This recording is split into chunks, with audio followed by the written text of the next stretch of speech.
Sassie.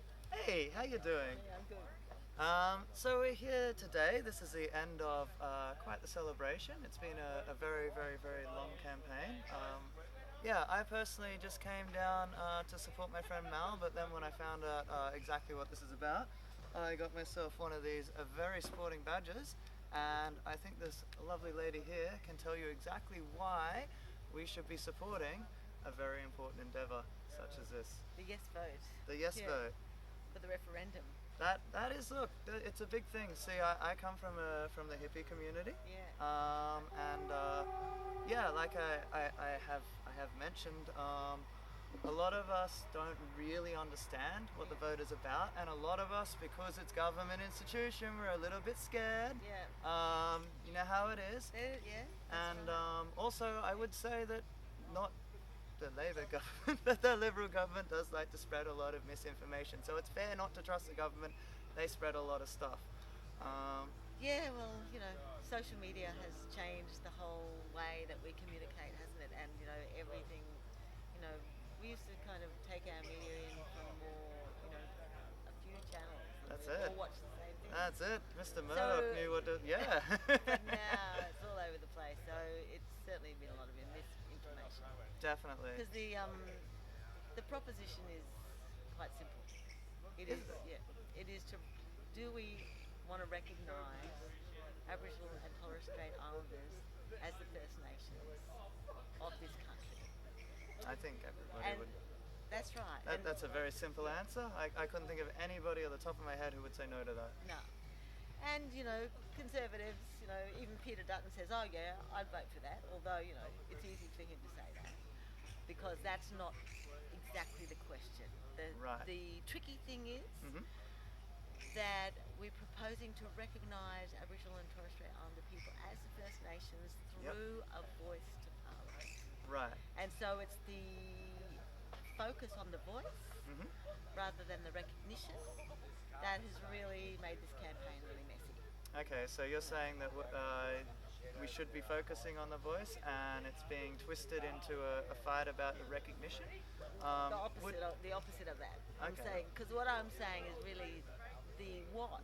The what? The most important thing that this is about Mhm. is about recognising um, Indigenous Australians Definitely. as the First Nations. Mhm. The voice is the how. Right. So the what is the recognition, and the voice is the how. Right. So, So in order to Aboriginal- identify, overcome a problem, you first need to identify it, and then you need to put steps in to Yeah. get the solution. Yeah. But you can't do this step without this step first. Yeah. So recognising um, Indigenous Australians is, the first thing we need to ask is, how would you feel if you've always been excluded? Mm. Because from the beginning, Aboriginal people were, Treated like yeah, animals. that's right, and put out beyond the boundary streets of every town and city in Australia after Yes, dark. that's actually what That's Boundary Street is that's about. what they I are know. about. Yes. And so that is still, I mean, it's not the situation for everybody now, but that really is still the legacy. Yeah. And people have grown up with that, and that feeling of being always actually the, pushed out and not wanted in Australia. Mm. That's the reality of Aboriginal people. Yes, I do And agree. yeah, and so whereas really their rightful place is our First Nations people, Because and they were are here, our yeah. First Nations people, and They lived there. and not only that, but Aboriginal and Torres Strait Islander culture is like they've got 65,000 years of continuous culture. So they are the oldest surviving culture in the world, Mm. and they deserve their rightful place in this country. I That completely recognition, agree. and by extension, in the world, we recognise that, and so does the world. Mm. So, what what the mob said out at Uluru in 2017 when they wrote the Uluru Statement was they said they wanted recognition, but they didn't want it to just be a word of recognition. They Yeah. said, well, we More want than a sorry. we want to be heard. Yeah, We that's want a fair. voice. You need a voice, yeah, because you can't. It's like just putting the border up. Yeah, Yeah. thoughts and prayers. That's it. Have a nice life. And in Yeah. fact, we're probably fucking it up because of. Oh, you did mention there was pork barreling happening, and that the voice is going to step in on that. Well, the voice has got. The voice is basically an advisory committee Yes. to the federal government. Exactly right, which is very important because there isn't one right now, which means any funding is not getting tracked where it's going. And no one really knows where Exactly it's right. It's just, my mate's going to do a thing for these indigenous. We swear, here's some money. Sometimes it can be as bad as that. Well, that is pork barreling. There's a lot, there are a lot of audits and stuff, but the thing is, any program, you think about Australia, Aboriginal communities are spread out, through remote Australia and in the regions. They're not, and also in the cities, but like monitoring and understanding what's happening with that much diversity of funding, and who in Canberra really knows what's happening 400 kilometres out of Alice Springs? Like, they haven't got any chance of really knowing what's happening. Yeah, there. not without going and seeing And yourself. so, what's happening now, since since the abolition of ATSIC, basically, which was the Aboriginal and Torres Strait Islander Commission, Okay. which was established by the Hawke Keating government, and what that did was that basically gave the Department of Aboriginal Affairs to blackfellas to run themselves. Oh, that's Yeah, definitely so a very they good had- initiative. They, on the one hand, they had it was representative, Hmm. a similar structure to the Voice. About 17 people sort of elected up. Hmm. Every 3 years they had elections for ATSIC, and but they also had a lot of money to spend the programs. Right? Yeah, and ATSIC was abolished by the Howard government. Yeah, I believe that. Um, He got rid of everything that's good for the people. He did, Yep. and Hates and he unions. left us with a nasty, suspicious legacy. I truly believe that. Yeah. Yeah. I actually reckon, down the track in history when people look back, Howard, I mean, there's the Stop the Boats thing, Yep. and then, but really, for Aboriginal Australians, like he and Torres Strait, Indigenous, he has been devastating. Yep. His first act as Prime Minister in the first was to cut funding to ATSIC Yep. in '96. I believe that. And one of his last acts was the intervention into the Northern Territory. And before that, in 2005, he managed to abolish ATSIC. So he was able to achieve in 11 years such destruction of what had been built up over the previous couple of decades. Yeah. I'll And admit there's a lot of reasons for that. There was blackfellas really didn't have experience running something like ATSIC, and even being political in the Australian mainstream. It's also So he there- doesn't have the control. I mean, this is why I say that's completely not out of character for him. But he worked very hard to destroy all of the unions and pretty much Yeah, he did. any He got any stuck into and all that. Medicare and anything that gave power Yeah, he to did. the little people. Yeah, So he it doesn't make it's not a huge stretch to Yeah. say he also did that to the indigenous. That's right. And since also he sort of was the beginning, or certainly, of this whole outsourcing of the public service. Yeah, So, privatization. And so like one of the things I say to people is, we've had the scandal of PwC, Treasury outsourcing all their accounting to Price and Waters Cooper House, and we've had robo debt in Yes, I do Social know of that one. Security, defence and veterans. There's this Royal Commission of Suicides in Veterans Affairs. Defence, we've seen what happened in Afghanistan, all the covering up, and a lot of this is in this whole culture which our public service is no longer it's been reduced in Canberra, and so much of the work is being done by consultants, and so as it's outsourced, government has less and we the people through our government has less accountability. We don't know what's going on. Politicians, they leave on, and 3 years later, the electoral cycle That's it. goes. You can only The think contractors one- have got the money; they're gone laughing all the way to the bank. Anyway, nowhere is that worse than in Aboriginal affairs. Yep. because Aboriginal affairs basically since the end of ATSIC has been outsourced. Yep. So if you are in a remote community, say, Titchakala's got maybe, it's about 100 k's out of Alice Springs. Yep. It might have a population, it varies because people move around a lot, but of 120 people. Mhm. Research shows that, like, they might have 40 service providers going to that town of 120 crap. people. Everyone's sort of showing up in their white four-wheel drive with their stickers, it's some kind of, Yep, family welfare or, women's support or kind of, whatever. Yep. And so, it's madness. All of these kind of like little It's an little industry. little NGOs, It's an industry. I little get it. NGOs, Yep.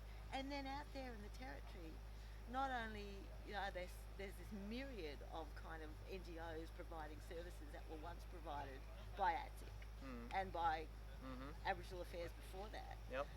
But there's so much turnover in the territory, like it's a very transient place for people that come in. Not the black fellas, they live there. Yeah. But the rest of us, we go there, we work there for 5 years and then we go back to the coast.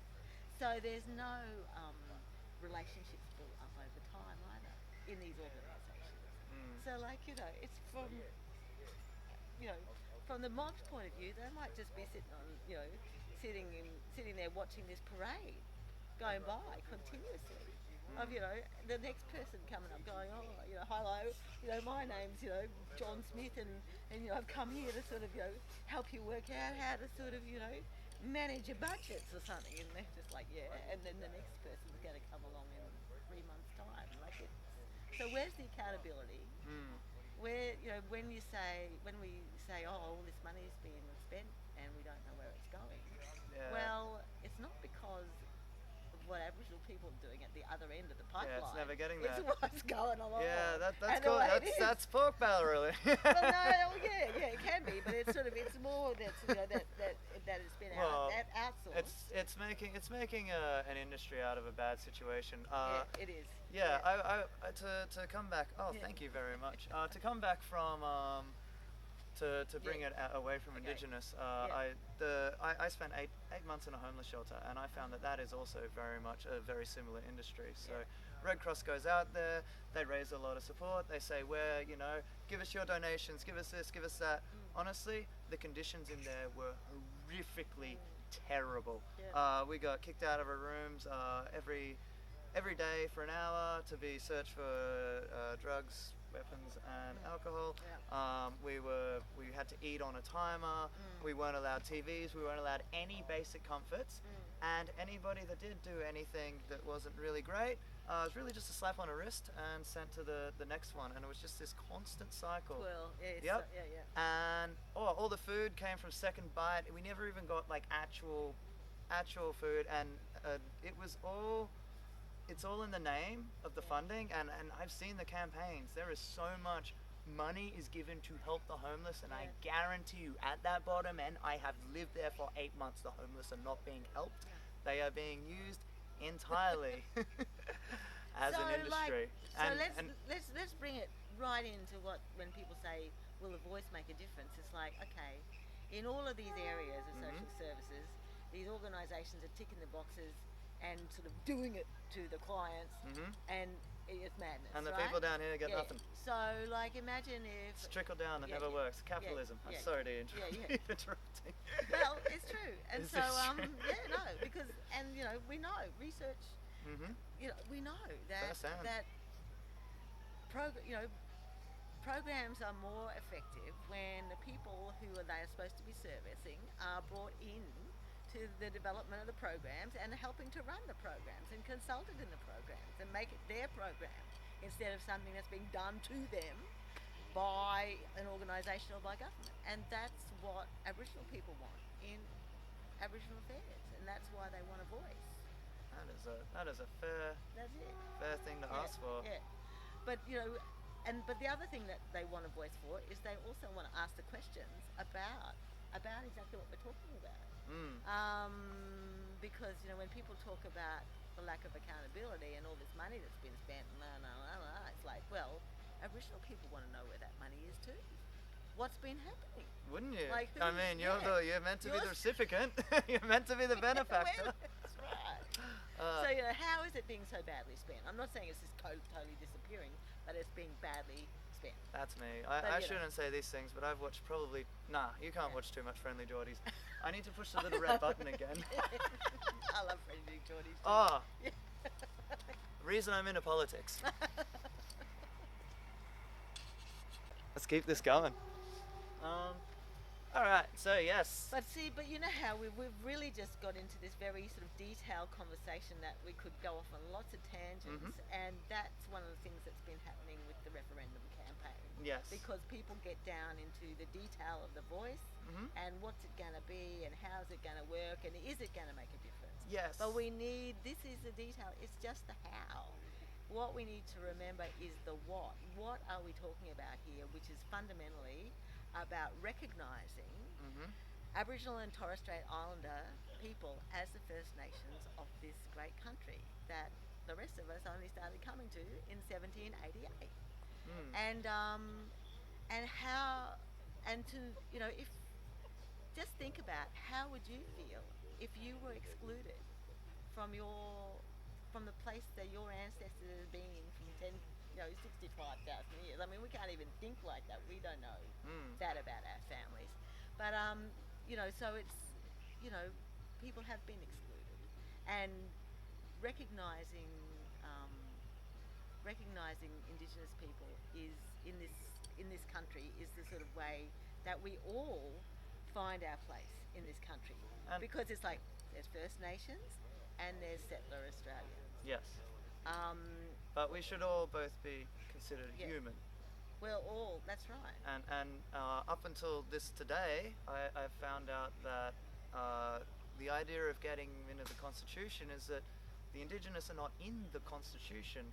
And the Constitution, which was brought about by Magna Carta, is essentially our Bill of Human Rights, because we don't have a Charter of Human Rights or a bill or anything like that. The Constitution is what protects us as people, and it seems ridiculous to me that the Indigenous were not already involved in that, because it's essentially saying they're not human, that they are animals, and that is tragically terrible. And I can understand that, as you said, terrible things will happen, so they definitely would have written laws like that, but it seems ridiculous that we have come so far in society and only now are we saying, hey, maybe they deserve human rights. I think they should be a part of that. Yeah, I mean, I think that's where the recent history in Australian politics is to blame. It's governments that are to blame for the situation. It's not Aboriginal people. Definitely not. And Aboriginal people have been a political football between both sides of I can see that. Parties in the last 50 years, and especially in the abolition of ATSIC was a terrible thing, because really ATSIC was formed in 1991, so that's like 32 years ago. Not that long at all. Well, it's 32 years ago.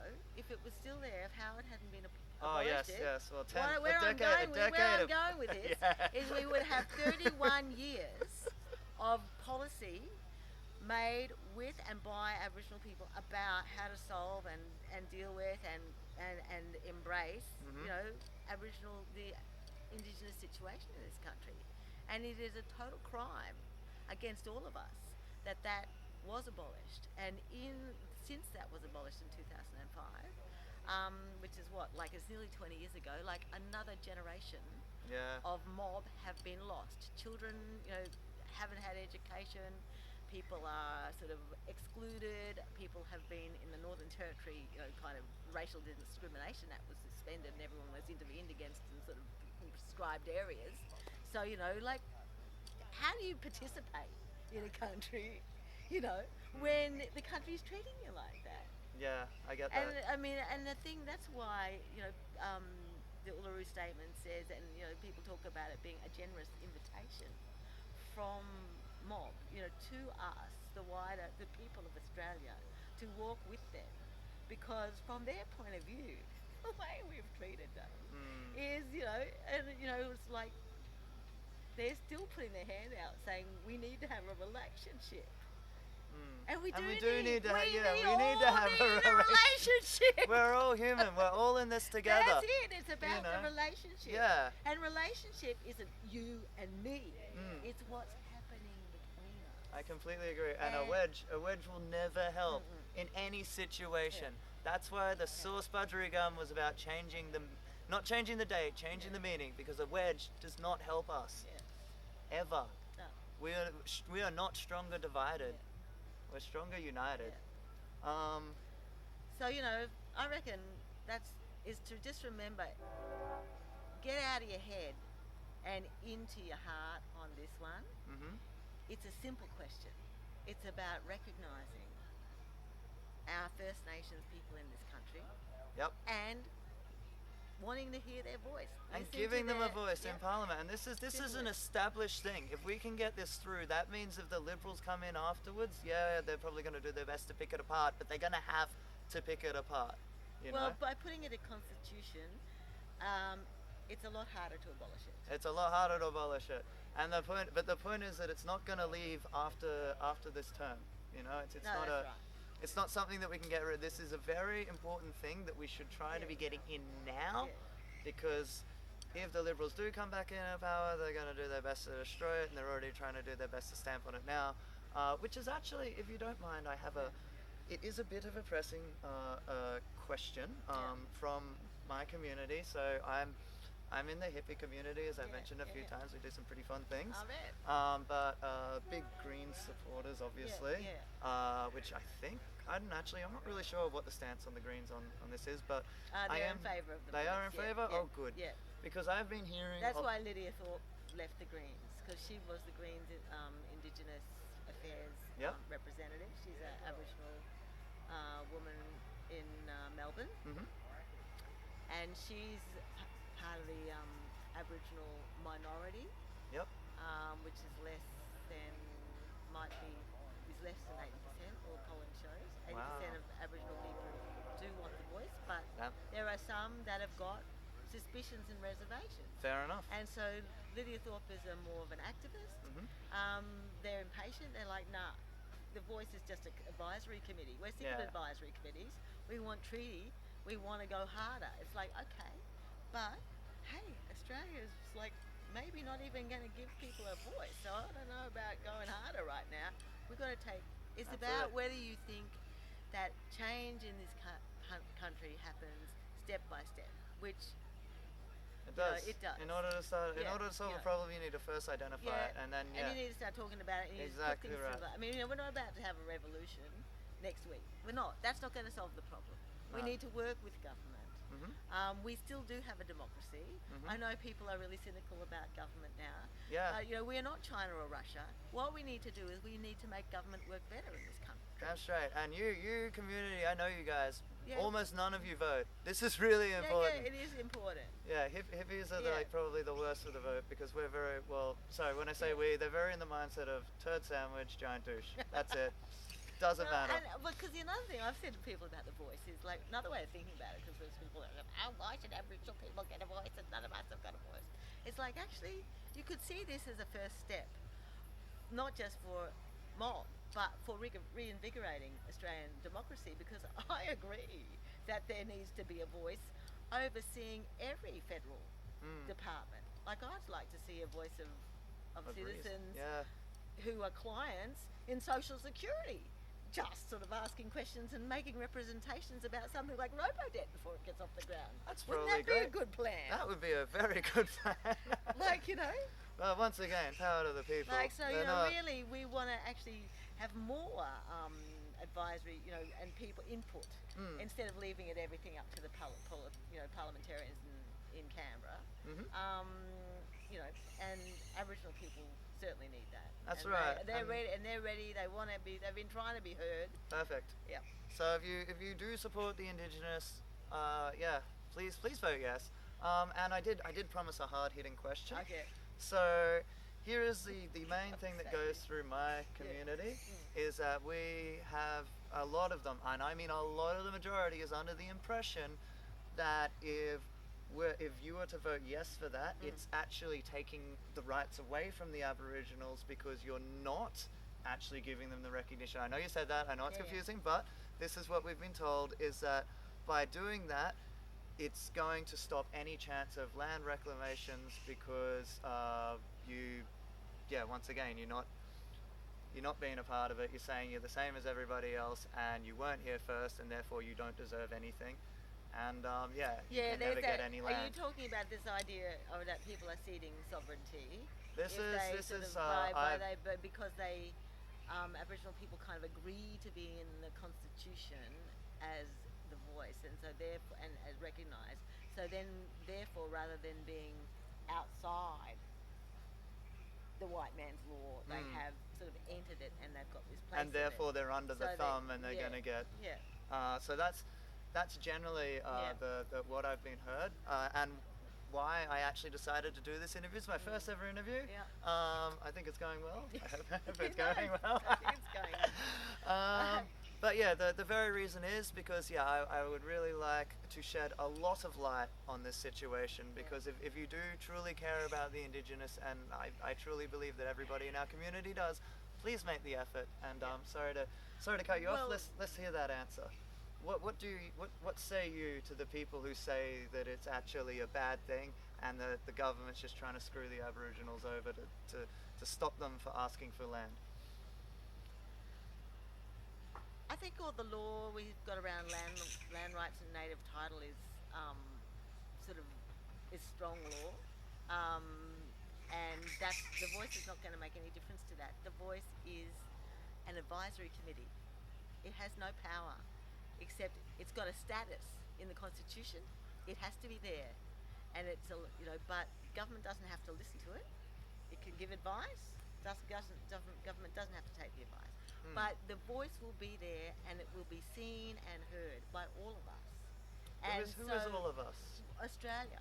Okay. All people. So, like, I think, at the moment, Aboriginal Affairs goes on in Canberra. Well, none of us hear anything about it. Like when ATSIC was abolished, that sort of went over most people's heads. I had no idea. Whereas now, after what's happened in this referendum, and by having it in the constitution, it's like the business of Aboriginal Affairs. There'll be this voice in the constitution, and the voice will give advice, and the government might decide it doesn't want to take that advice. But it's at this level now where journalists, academics, civil society, people, the news will follow that because it's the voice in the constitution, and the government's are going, well, actually, we're not going to listen to you this time, voice, and so the voice will go, well. Journalists will want to know why, and so we're all invested in the story now. Yeah. So in order for there to be a change, people need to be talking We about all it. need to be talking. We all need to understand a lot more what's happened in this country. I completely agree. And not just in the past, but continues to happen in the treatment of Aboriginal communities. And how programs are, not working, and why they're not working. Yeah. I definitely think that is a worthy endeavour that we should be supporting. Yeah. And so, the principles of the voice design, Aboriginal mob learned a lot from the from ATSIC, because there was stuff that, happened in ATSIC, why it got abolished. Some stuff, there was a bit of, a few bad eggs, like there are in most, and all that sort of comes. And so in the voice, it's not going to sort of overrun any existing Aboriginal organisations or other bodies. It's going to go alongside that. It's going to be gender balanced. It's going to have youth. So it's not going to be kind of mob of old men. Because by the time ATSIC was abolished, it kind of was that. Fair enough. And some of those old guys were corrupt, like the ATSIC chairman, Jeff Clark. Power So corrupts, it kind of power it corrupts, does, it does, and so Yep. mob have learned a lot from the experience of the ATSIC, and they've with this design of the voice, which is what the Albanese government will put in place as the first shape of the voice. Good on you, Labor. Yeah, and once that's in place, and they were Albanese was saying the other day, he'll have all parties at the table, because so that everyone's invested in this first iteration of the voice. And then, it'll be hard to, if the Libs get in and they go, oh, well, we don't want that representative body of 24 people. They definitely we don't want want to it just already. get rid. I've listened to the radio. Yeah, we want to get rid of that, and we're going to handpick, 3 people, like Warren Mundine and Jacinta Price and someone else, and that's who we're going to listen to, and we're going to call them the voice.